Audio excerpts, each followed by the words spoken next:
கிளிநொச்சியில் எலிக்காய்ச்சல் நோய் காரணி லெப்டோஸ்பிரோசிஸ் பாக்டீரியா என சந்தேகிக்கப்படும் இருவர் உயிரிழப்பு. இலங்கையின் மனித உரிமைகள் குற்றச்சாட்டுகளுக்கு பதிலளிக்க விசேட ராஜதந்திர குழு. அரசியல் கைதிகளின் விடுதலையை வலியுறுத்தி யாழில் போராட்டம். யாழில் அரசு திணைக்களங்கள் செய்ய வேண்டிய வேலையை பாராளுமன்ற உறுப்பினர் செய்யும் நிலை. ராஜீவ்காந்த் விசனம். புதிய அரசியல் அமைப்பில் முழுமையான சுயாட்சியை வலியுறுத்தும் தமிழ் தேசிய கட்சி. கோட்டாபயவை விட அதிகமாக செலவழித்துள்ள அனுர தரப்பு. நாடாளுமன்ற முதல் நாள் விவரம். புதிய அரசியல் அமைப்பிற்கான தேவையை வலியுறுத்தும் கர்தினால் பல்கவ். சுமந்திரன் மீது ஒழுக்காற்று நடவடிக்கை எடுக்க தவறிய கட்சி தலைமைகள்.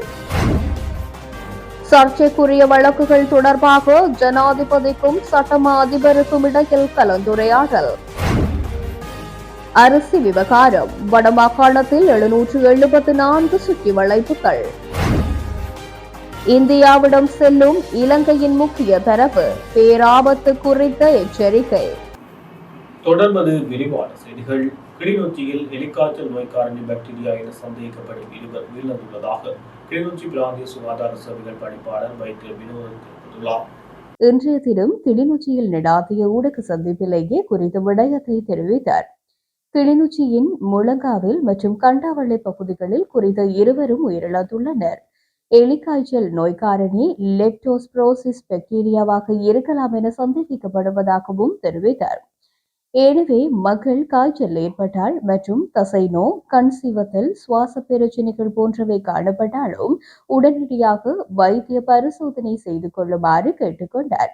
இதைவிட தற்போதைய பனியுடனான காலநிலையில் சளி அதிகரித்து நிமோனியா போன்ற காய்ச்சலும் ஏற்பட வாய்ப்புண்டு. அதனை விட மழையுடனான காலநிலையை தொடர்ந்து டெங்கு நோயின் தாக்கமும் அதிகரித்துள்ளது. ஐக்கிய நாடுகள் மனித உரிமை பேரவையின் பொறுப்பு கூறல் குற்றச்சாட்டுகளுக்கு பதிலளிக்கும் வகையில் விசேட ராஜதந்திர குழுவாக நடவடிக்கை எடுக்கப்பட உள்ளதாக வெளிவிவகார அமைச்சு தெரிவித்துள்ளது. அத்துடன் பிப்ரவரி மாதம் 24ஆம் தேதி ஆரம்பமாக உள்ள மனித உரிமைகள் பேரவையின் 58வது அமர்வுக்கு முன்னர் சிறப்பறிக்கையை வெளியிடவும் இலங்கை அரசு தீர்மானித்துள்ளது என வெளிவிவகார அமைச்சு கூறியுள்ளது. இது தொடர்பாக வெளிவிவகார அமைச்சு மேலும் குறிப்பிடுகையில், இலங்கையில் இடம்பெற்ற போர்க்குற்றங்கள் குறித்த ஆதாரங்களை சேகரிக்கும் வெளிப்புற பொறிமுறைக்கான அதிகாரங்களை நீடிக்கும் எந்த தீர்மானத்தையும் ஏற்றுக்கொள்ள முடியாது. ஐக்கிய நாடுகள் மனித உரிமைகள் பேரவையின் இறுதி அமர்வில் சமர்ப்பிக்கப்பட்ட தீர்மானத்தின் நகல் வடிவை நிராகரிப்பதற்கு ஜனாதிபதி அனுரகுமார திசாநாயக்க தலைமையில் கடந்த அக்டோபர் மாதம் 7ஆம் தேதி இடம்பெற்ற அமைச்சரவை கூட்டத்தில் அங்கீகாரம் வழங்கப்பட்டது. எனினும் உள்நாட்டு பொறிமுறை மூலம் நல்லிணக்கம் மற்றும் மனித உரிமை பிரச்சினைகளுக்கு தீர்வை காண்பதற்கு அரசாங்கம் அர்ப்பணிப்புடன் செயல்படுகின்றது. ஆனால் ஐக்கிய நாடுகள் சபையின் தீர்மானத்தில் உள்ள பல விடயங்களை ஏற்றுக்கொள்ள முடியாது. மனித உரிமைகளை பாதுகாப்பதற்கு இலங்கை அரசாங்கம் நடவடிக்கை எடுக்கும். எவ்வாறாயினும் பொறுப்பு கூறும் விடயத்தை பிரதிபலிக்கக்கூடிய நேர்மையான அறிக்கையை கூடிய விரைவில் இலங்கை முன்வைக்க உள்ளது.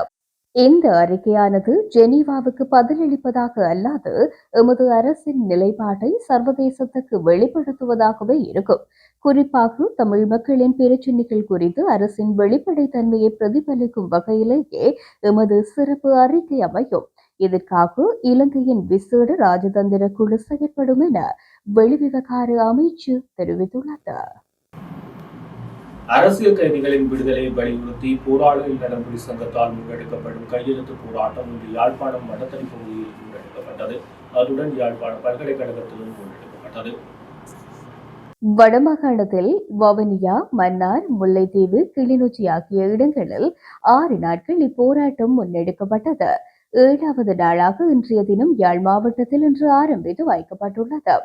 இக்கையெழுத்து போராட்டத்தில் தமிழ் தேசிய மக்கள் முன்னணியின் பாராளுமன்ற உறுப்பினர் கஜேந்திரகுமார் பொன்னம்பலம், அகில இலங்கை இந்து மகாமன்றத்தின் உபதலைவர் கலாநிதி செஞ்சொற்செல்வர் ஆறு திருமுருகன், யாழ் மறைமாவட்ட குறுமுதல்வர் ஜெபரட்னம் மடிகளார், யாழ் பல்கலைக்கழகத்தின் கலைத்துறை பீடாதிபதி எஸ் ரகுராம், தமிழ் தேசிய பசுமை இயக்கத்தின் தலைவர் போ ஐங்கரணேசன், யாழ் மாநகர சபையின் முன்னாள் மேஜர் சட்டத்தரணி விஸ்வலிங்கம் மணிவண்ணன், குரலற்றவர்களின் குரல் அமைப்பின் ஒருங்கிணைப்பாளர் முருகையா கோமகன், தமிழ் தேசிய மக்கள் முன்னணியின் பொதுச் செயலாளர் செல்வராஜா கஜேந்திரன் உள்ளிட்ட அரசியல் பிரமுகர்கள், மத தலைவர்கள், பொதுமக்கள் என பலரும் கலந்து கொண்டிருந்தனர்.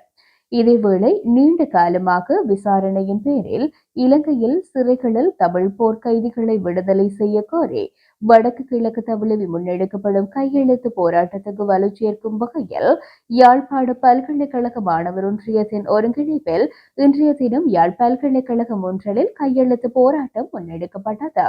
பல்கலைக்கழக மாணவர் ஒன்றிய தலைவர் கு துவாரகன் மற்றும் ஒன்றிய செயலாளர் சி சிவகஜன் ஆகியோரால் கையெழுத்திட்டு ஆரம்பித்து வைக்கப்பட்ட போராட்டத்தில் அனைத்து பீடங்களிலும் மாணவர் ஒன்றிய தலைவர்கள் உள்ளிட்ட பல்கலைக்கழக மாணவர்கள் ஒப்பமிட்டு போராட்டத்துக்கு வலு சேர்த்தனர். தொடர்ந்து அரசியல் கைதிகளின் விடுதலையை வலியுறுத்தும் வெஞ்சுரையின் குரல் எனும் பாடல் பல்கலைக்கழக மாணவர் ஒன்றியத்தினால் குறித்த போராட்டத்தின் நிறைவில் வெளியிட்டு வைக்கப்பட்டது. அக்கினி சிறகுகள் அமைப்பினால் தயாரிக்கப்பட்ட இப்பாடலானது மாணிக்கம் ஜெகன் அவர்களின் பாடல் வரிகளில் சங்கீர்த்தனின் குரலில் சிவபத்மஜனால் இசையமைக்கப்பட்டமை குறிப்பிடத்தக்கது. 2/3 பெரும்பான்மையை கொண்டுள்ள தேசிய மக்கள் சக்தி அரசாங்கத்தின் கட்டுப்பாட்டில் உள்ள போலீஸ் திணைக்களம், கனிய வழங்கல் திணைக்களம் என்பன செய்ய வேண்டிய வேலையை பாராளுமன்ற உறுப்பினர் செய்வது என்பது உண்மையில் நகைச்சுவையான விடயம் என மக்கள் போராட்ட முன்னணியின் செயற்பாட்டாளர் ரஜினிகாந்த் விசனம் வெளியிட்டுள்ளார். சாவகச்சேரி பகுதியில் தேசிய மக்கள் சக்தியின் பாராளுமன்ற உறுப்பினர் இளங்குமரனால் வழிமறிக்கப்பட்டு போலீசாரிடம் கையளிக்கப்பட்டு சுண்ணக்கல் லொரி தொடர்பாக கொழும்பில் நேற்று இடம்பெற்ற ஊடக சந்திப்பில் கருத்து தெரிவித்த போது இதனை தெரிவித்தார். முன்னாள் அமைச்சர் ஹரின் பெர்னாண்டோ 320 மில்லியன் ரூபாய் தொகையை முறைகேடாக செலவு செய்தமை தொடர்பிலான விசாரணைகள் விரைவில் ஆரம்பிக்கப்படும் என இளைஞர் விவகார பிரதி அமைச்சர் இரங்க குணசேகர தெரிவித்துள்ளார். தணிக்கை அறிக்கையின் கண்டுபிடிப்புகள் குறித்து முறையான விசாரணைக்கு உத்தரவிட்டுள்ளதாகவும் அவர் கூறியுள்ளார். இந்நிலையில் 320 மில்லியன் ரூபாய் தொகையானது ஹரின் பெர்னாண்டோ அமைச்சராக இருந்த காலத்தில் எவ்வாறு முறைகேடாக செலவு செய்யப்பட்டது என்ற தகவல்களை தென்னிலங்கை ஊடகம் ஒன்று செய்தி வெளியிட்டுள்ளது. தேசிய இளைஞர் சேவைகள் மன்றத்தினால் நடாத்தப்பட்ட இசை நிகழ்வுகளை ஏற்பாடு செய்வதற்கு இந்த தொகை செலவு செய்யப்பட்டதாக முன்னதாக தெரியவந்தது. அப்போதைய விளையாட்டு மற்றும் இளைஞர் விவகார அமைச்சர் ஹரின் பெர்னாண்டோவின் நிர்வாகத்தின் கீழ் மேற்கொள்ளப்பட்ட செலவுகள் தொடர்பில் வெளியாகிய கணக்காய்வு அறிக்கையின்படி செலவழிக்கப்பட்ட மொத்த தொகை பல பில்லியன்களாக கூறப்பட்டுள்ளது. மகரகம, காலி, அம்பாறை, குளியாப்பட்டிய, புத்தளம், தம்புள்ளை, யாழ்ப்பாணம், மஹியங்கனை, ஹட்டன், கிங்குராங்கொட, பண்டாரவளை, வெலிசரை, கொழும்பு ரேஸ்கோர்ஸ், கோதாராம மைதானம் உள்ளிட்ட பல்வேறு இடங்களில் இசை நிகழ்ச்சிகள் நடத்தப்பட்டுள்ளமை தெரிய வந்துள்ளது. இதன்படி தேர்ந்தெடுக்கப்பட்ட இடங்களுக்கான செலவு விவரங்களும் கணக்கிடப்பட்டுள்ளது. தேசிய மக்கள் சக்தியால் உருவாக்கப்படவுள்ள புதிய அரசியலமைப்பில் முழுமையான சுயாட்சியை வலியுறுத்தும் வகையில் தமிழ் தேசிய கட்சி பிரேரணையை முன்வைக்கும் என ஸ்ரீகாந்தா தெரிவித்துள்ளார். இது தொடர்பில் முன்னாள் நாடாளுமன்ற உறுப்பினரும் தமிழ் தேசிய கட்சியின் தலைவருமான ந ஸ்ரீகாந்தா ஊடகங்களிடம் தெரிவித்ததாவது: புதிதாக பதவிக்கு வந்திருக்கும் அரசு ஒரு புதிய அரசமைப்பை உருவாக்கப் போவதாக அறிவித்திருக்கின்றது. இன பிரச்சினைக்கான தீர்வையும் இந்த அரசமைப்பு கொண்டிருக்கும் என்று அது கூறியிருக்கின்றது. இந்த நிலையில் தமிழ் மக்களின் அரசியல் அபிலாஷைகளை புதிய அரசமைப்பு ஏற்று அங்கீகரிப்பதற்கான நடவடிக்கைகளை கூட்டாக முன்னெடுக்க தமிழர் தரப்பு ஒற்றுமையுடன் செயற்பட வேண்டும். இன்றைய அரசியல் சூழ்நிலை இதுவரை காலமும் இருந்திராத அளவுக்கு புதிய சவால்களை எமது மக்களின் முன்னால் வைத்திருக்கின்றது. நீண்ட காலமாக தமிழ் மக்கள் அரசியல் நீதி கோரி நடத்தப்பட்டு வந்த சகல போராட்டங்களையும் அர்த்தமற்றதாக்குவதற்கு சிங்கள பேரினவாத தரப்புகளால் நன்கு திட்டமிடப்பட்ட பொறிமுறை ஒன்று உருவாக்கப்பட்டிருக்கின்றது. இந்த நிலையில் தமிழ் தேசியம் சார்ந்த சகல அரசியல் சக்திகளும் இணைந்து செயற்பட்டு எமது மக்களுக்கான அரசியல் நீதி கிடைப்பதை உறுதிப்படுத்த வேண்டும். தமிழ் தேசிய கட்சிகள் தொடர்ந்தும் பிளவுபட்டு நின்றால் மீட்டெடுக்க முடியாத ஆபத்துக்குள் தமிழ் மக்கள் சிக்குவதும் அவர்களின் அரசியல் உறுதி சிதைவதும் தவிர்க்கப்பட முடியாதவையாகிவிடுமாகவே இந்த நிலைமையை கருத்தில் எடுத்து உறுதியான அரசியல் ஒற்றுமையை ஏற்படுத்த தமிழ் தேசிய தரப்புகள் அனைத்தும் நேர்மையாகவும் உண்மையாகவும் முன்வர வேண்டும். ஒரே நாட்டுக்குள் தமிழ் மக்களின் தாயகத்துக்கு பூரண சுயாட்சி வேண்டும் என்ற ஒற்றை கோரிக்கையின் பின்னால் தமிழ் தேசிய சக்திகள் அனைத்தும் விரைவாக அணிதிரட வேண்டியது இன்றைய காலத்தின் கட்டாய தேவை. இது மிக முக்கியமான விடயத்தை ஆக்கப்பூர்வமாக கையாளும் விதத்தில் ஜனநாயக தமிழ் தேசிய கட்சியின் நேற்றைய ஒருங்கிணைப்பு குழு கூட்டத்தில் ஒரு பிரேரணையை தமிழ் தேசிய கட்சி முன்வைத்துள்ளது. இனிவரும் நாட்களில் தமிழ் தேசியம் சார்ந்த சகல அரசியல் கட்சிகளோடும் கலந்தாலோசித்து ஒரு தீர்க்கமான முடிவுக்கு அனைவரும் விரைவாக வர முடியும் என்பதே எமது எதிர்பார்ப்பாகும். இந்த வழியில் நாம் அனைவரும் முதல் அடியை எடுத்து வைக்க முடியுமானால் ஒரு தீர்க்கமான வரலாற்று திருப்பத்தை ஏற்படுத்துவது அப்படியொன்றும் கஷ்டமான காரியம் அல்ல என்றார். புதிய அரசாங்கம் பாராளுமன்றத்தின் முதல் அமர்வுகளின் போது தேநீர் விருந்து பிரசாரத்துக்காக செலவிடப்பட்ட தொகை தொடர்பில் விளக்கம் அளிக்கப்பட்டுள்ளது. கடந்த 2020ஆம் ஆண்டு நடத்தப்பட்ட நாடாளுமன்ற தேநீர் விருந்து பிரசார நிகழ்வுக்கான செலவை விடவும் கடந்த ஆண்டில் நடத்தப்பட்ட தேநீர் விருந்து பிரசாரத்துக்கான செலவு 2 மடங்காக அதிகரித்துள்ளது. இந்த விவகாரம் தொடர்பில் இலங்கையின் நாடாளுமன்றம் விளக்கம் அளித்துள்ளது. 10ஆம் நாடாளுமன்றின் முதலாவது அமர்வின் போது தேநீர் விருந்து பிரசாரம் ஒன்று வழங்கப்பட்டிருந்தது. பொதுவாக தேநீர் விருந்து பிரசாரம் ஒன்று இவ்வாறான முதல் அமர்வுகளின் போது வழங்கப்படுவது வழமையானதாகும். இந்த தேநீர் விருந்து பிரசாரம் தொடர்பில் நாடாளுமன்ற தொடர்பாடல் பிரிவின் பிரதிபலிப்பாளர் எம் ஜாய்லத் பெரேரா விளக்கம் அளித்துள்ளார். கடந்த 2020ஆம் ஆண்டு ஆகஸ்ட் மாதம் 20ஆம் தேதி 9வது நாடாளுமன்றின் முதல் அமர்வில் தேநீர் விருந்து பிரசாரத்துக்காக 2,87,340 ரூபாய் செலவிடப்பட்டுள்ளது. இதேவேளை கடந்த 2024ஆம் ஆண்டு நவம்பர் மாதம் 21ஆம் தேதி 10ஆம் நாடாளுமன்றின் முதல் அமர்வின் நிறைவில் நடத்தப்பட்ட தேநீர் விருந்து பிரசாரத்தில் 3,39,628 ரூபாய் செலவிடப்பட்டுள்ளது.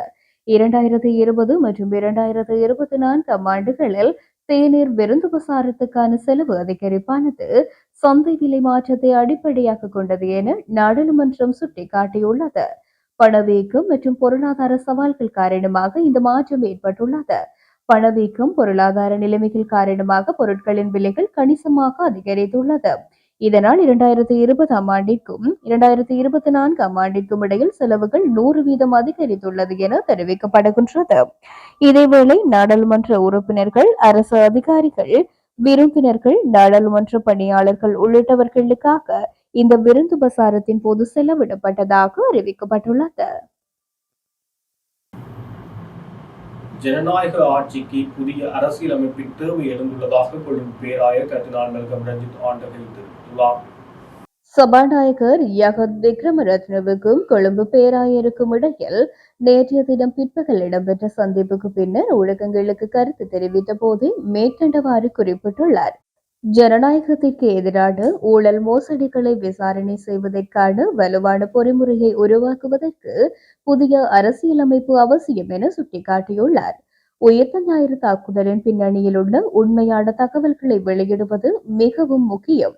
இதை யார் செய்தார்கள், என்ன காரணத்துக்காக, யாருடைய உதவியோடு செய்தார்கள் என்பது குறித்து விரிவான விசாரணை நடத்தப்பட வேண்டும். கடந்த காலங்களில் இலங்கையில் இதுபோன்ற பல விடயங்கள் நடந்துள்ளன. கொலைகள், காணாமல் போதல்கள் போன்ற பல விடயங்கள் உரிய முறையில் விசாரணைக்குட்படுத்தப்படவில்லை. ஜனநாயகத்திற்கு எதிராக மேற்கொள்ளப்பட்ட பல்வேறு ஊழல்கள் குறித்து விசாரணை நடத்த தேவையான பொறிமுறையை தயார் செய்ய வேண்டும் என்பது எங்களது வேண்டுகோள். அதற்கு தேவையான அரசியலமைப்பு மாற்றத்தை ஏற்படுத்த வேண்டும். தற்போதுள்ள அரசியலமைப்பில் உள்ள பல்வேறு பலவீனங்களை போக்க புதிய அரசியலமைப்பு உருவாக்கப்பட வேண்டும் என்றும் அவர் கூறியுள்ளார். இலங்கையில் கடந்த ஆண்டு 100க்கும் அதிகமான துப்பாக்கிச்சூடு சம்பவங்களில் 61 பேர் கொலை செய்யப்பட்டுள்ளதுடன் 47 பேர் காயமடைந்துள்ளனர் என போலீசார் தெரிவித்துள்ளனர். 2024ஆம் ஆண்டில் நடந்த பெரும்பாலான துப்பாக்கி சூட்டு சம்பவங்களுக்கு ஒழுங்கமைக்கப்பட்ட குற்ற கும்பல்களுக்கு இடையிலான மோதல்கள் காரணமாக அமைந்துள்ளன என்றும் போலீசார் சுட்டிக்காட்டியுள்ளனர். கடந்த ஆண்டு பதிவான 103 துப்பாக்கி சூட்டு சம்பவங்களில் 56 சம்பவங்கள் ஒழுங்கமைக்கப்பட்ட குற்றங்களுடன் தொடர்புடையவை என்றும் அதில் 45 பேர் உயிரிழந்துள்ளமை தங்கள் விசாரணைகளில் தெரிய வந்துள்ளது என்றும் போலீசார் குறிப்பிட்டுள்ளனர். 16 பேர் கொல்லப்பட்ட ஏனைய 47 துப்பாக்கி சூட்டு சம்பவங்கள் வெவ்வேறு காரணங்களால், குறிப்பாக தனிப்பட்ட தகராறுகளால் நிகழ்ந்தவை என்றும் போலீசார் தெரிவித்துள்ளனர். 2024ஆம் ஆண்டில் பதிவான கடைசி துப்பாக்கி சூட்டு சம்பவம் டிசம்பர் 28ஆம் தேதி மாலை பதிவாகியது. சீதுவ பகுதியில் உள்ள ஒரு வீட்டில் காரில் வந்து அடையாளம் தெரியாத துப்பாக்கிதாரிகள் துப்பாக்கி சூடு நடத்தினர். இதில் ஒருவர் கொல்லப்பட்டதுடன் 2 காயமடைந்தனர். இதுவரை காலமும் சுமந்திரன் மீதான ஒழுக்காற்று நடவடிக்கை எடுக்க தமிழரசு கட்சி ஒருமுறை கூட முயற்சிக்கவில்லை என கனடாவில் உள்ள சுவாமி சங்காரானந்தா சுட்டிக்காட்டியுள்ளார். இது தொடர்பில் அவர் மேலும் தெரிவிக்கையில், ஆயுத போராட்டத்தை தான் ஏற்கவில்லை என சுமந்திரன் தெரிவித்த போது, அப்போதைய கட்சியின் தலைவர் மாவை சேனாதிராஜா அதனை சுமந்திரனின் தனிப்பட்ட கருத்து தானே தவிர அது கட்சியின் கருத்து அல்ல என்று தெரிவித்தார். ஒரு கட்சியின் ஊடக பேச்சாளர் என்ற ரீதியில் அவர் மீது ஒழுக்காற்று நடவடிக்கை எடுத்திருக்கலாம். ஆனால் கட்சி அதனை செய்யவில்லை. அதோடு சம்பந்தனை பதவி விலக வேண்டும் என அவர் தெரிவித்த போதும் கட்சி நடவடிக்கை எடுக்கவில்லை. மக்களின் உணர்வை புரிந்து தமிழரசு கட்சியும் மத்திய குழுவும் கட்டாயம் செயற்பட வேண்டும் என்று தெரிவித்துள்ளார். அதோடு ஜனாதிபதி தேர்தலில் தமிழ் பொது வேட்பாளராக களமிறங்கிய அரியநேத்திரன் உட்பட கட்சியில் உள்ளோர் பதவி விலக்கு காரணம் சுமந்திரன் என்கின்ற தனிப்பட்ட நபரே என யாழின் மூத்த நிர்வாக சேவை அதிகாரி செல்வின் சுட்டிக்காட்டியுள்ளார். 2015ஆம் ஆண்டு முதல் பல்வேறு தேவைகளுக்காக வழங்கப்பட்ட காணி தொடர்பில் விசேட விசாரணைகளை ஆரம்பிக்க நடவடிக்கை எடுக்கப்பட்டுள்ளதாக காணி மற்றும் நீர்ப்பாசன பிரதி அமைச்சர் சுசில் ரணசிங்க தெரிவித்துள்ளார். அத்துடன் விசாரணையின் பின்னர் தேவையான சட்ட நடவடிக்கைகள் எடுக்கப்படும் என பிரதி அமைச்சர் சுட்டிக்காட்டினார். அனுராதபுரத்தில் இடம்பெற்ற நிகழ்வொன்றின் பின்னர் ஊடகங்களுக்கு கருத்து தெரிவிக்கும் போதே பிரதி அமைச்சர் இவ்வாறு குறிப்பிட்டார். கடந்த 2015ஆம் ஆண்டு முதல் காணி சீர்திருத்த ஆணைக்குழுவால் யாருக்கு காணி வழங்கப்பட்டுள்ளது, என்ன திட்டங்களுக்கு, எந்த அடிப்படையில் என்பது தொடர்பில் விசாரணை முடியும் வரை எல்ஆர்சி மூலம் காணி வழங்கப்படுவது நிறுத்தப்படும். கூடிய விரைவில் இந்த விசாரணையை நடத்தி இந்த காணிகள் யாருக்கு வழங்கப்பட்டுள்ளது, இதில் ஊழல் நடந்துள்ளதா என்பதை கண்டுபிடிப்போம் என்று நம்புகின்றோம் என தெரிவித்தார். ஜனாதிபதி அனுரகுமார திசாநாயக்கவுக்கும் சட்டமா அதிபர் உள்ளிட்ட சட்டமா அதிபர் திணைக்கள அதிகாரிகளுக்கும் இடையிலான சந்திப்பு இன்று ஜனாதிபதி அலுவலகத்தில் நடைபெற்றது. தீர்க்கப்படாத வழக்குகள் தொடர்பில் ஆலோசனைகள் வழங்கப்பட்டது. சட்டத்தை அமல்படுத்துவதற்காக செயற்படும் அனைத்து நிறுவனங்களுடனும் இணைந்து செயற்படுவதன் முக்கியத்துவத்தையும் ஜனாதிபதி இதன்போது சுட்டிக்காட்டினார். நீதித்துறை கட்டமைப்பின் மீது மக்களுக்கு நம்பிக்கையை ஏற்படுத்துவது சட்டமா அதிபர் திணைக்களத்தின் பொறுப்பாகும் எனவும், அரசியல் அதிகாரத்தின் மீதான மக்களின் அபிப்பிராயங்களை மாற்றி நம்பிக்கையை ஏற்படுத்த வேண்டும் எனவும், மக்களின் எதிர்பார்ப்புகள் வீழ்ச்சியடைய ஒருபோதும் இடமளிக்க கூடாது எனவும் ஜனாதிபதி தெரிவித்தார். அவ்வாறு மக்களின் எதிர்பார்ப்புகளை வீழ்ச்சியடைய செய்யும் வகையில் அரசாங்கம் செயற்படாது என்றும், சட்டத்தை நிலைநாட்டுவது தொடர்பில் மக்களின் நம்பிக்கை வீழ்ச்சியடைந்துள்ளதோடு அதனை மீளமைக்க நடவடிக்கை எடுப்பதாகவும் ஜனாதிபதி வலியுறுத்தினார். நீதி மற்றும் தேசிய ஒருமைப்பாட்டு அமைச்சர் சட்டத்தரணி ஹர்ஷன நாணயக்கார, பொதுமக்கள் பாதுகாப்பு அமைச்சின் செயலாளர் ரவி செனவிரத்ன, சட்டமா அதிபர் ஜனாதிபதி சட்டத்தரணி பாரிந்த ரணசிங்க மற்றும் சட்டமா அதிபர் திணைக்கள அதிகாரிகள் உள்ளிட்டோர் இந்த சந்திப்பில் கலந்து கொண்டனர்.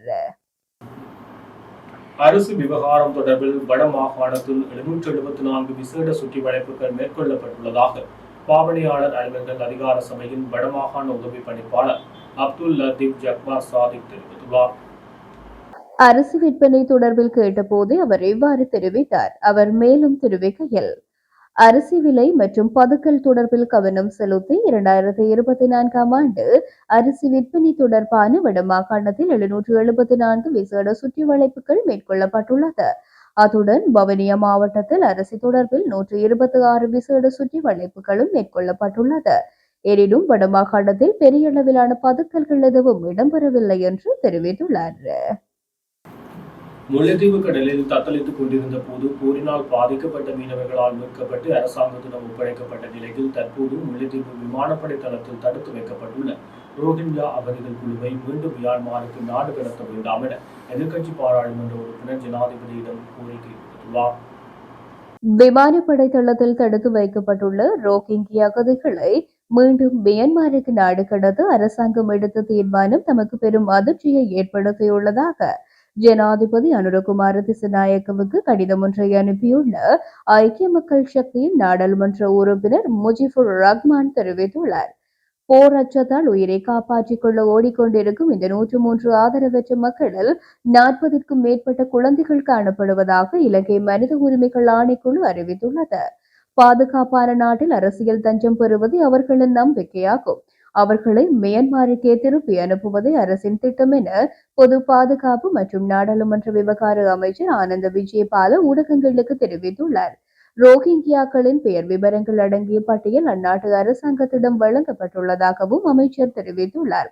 இது மியன்மாரில் வசிக்கும் அவர்களது உறவினர்களின் உயிருக்கு ஆபத்தை ஏற்படுத்தும் விடயமாகும் என நாடாளுமன்ற உறுப்பினர் முஜிபுர் ரஹ்மான் ஜனாதிபதிக்கு அனுப்பியுள்ள கடிதத்தில் வலியுறுத்தியுள்ளார்.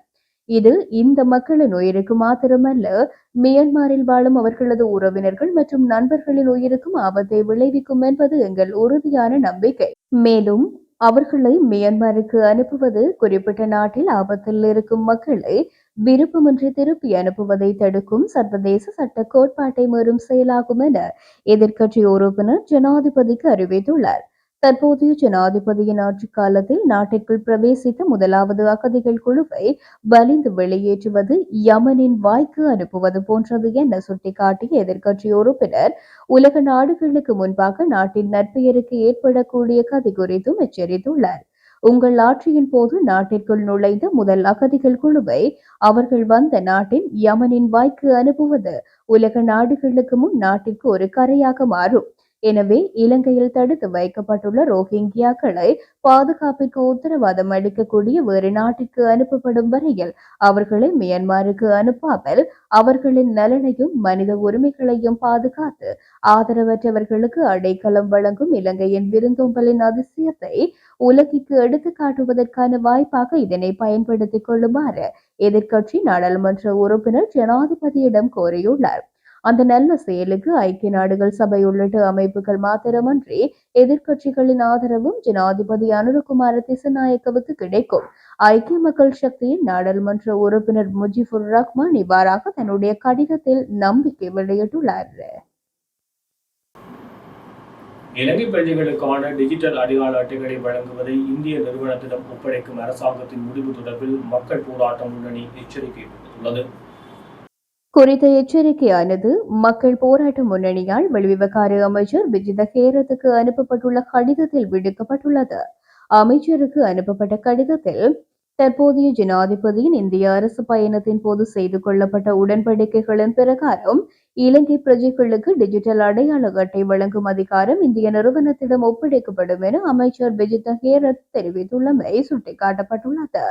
அமைச்சரின் அறிக்கையின்படி இந்த ஒப்பந்தம் தொடர்பாக இரு தரப்பினருக்கும் இடையிலான புரிந்துணர்வு ஒப்பந்தத்தை 2025 ஜனவரியில் அரசாங்கம் உறுதி செய்துள்ளமையும் தெரிவிக்கப்பட்டுள்ளது. இந்நிலையில் ஒரு நாடு தனது மக்களின் தகவல்களையும் தரவுகளையும் மற்றொரு வெளிநாட்டு நாட்டிற்கு வழங்குவது பாரிய ஆபத்து என மக்கள் போராட்ட முன்னணி சுட்டிக்காட்டியுள்ளது.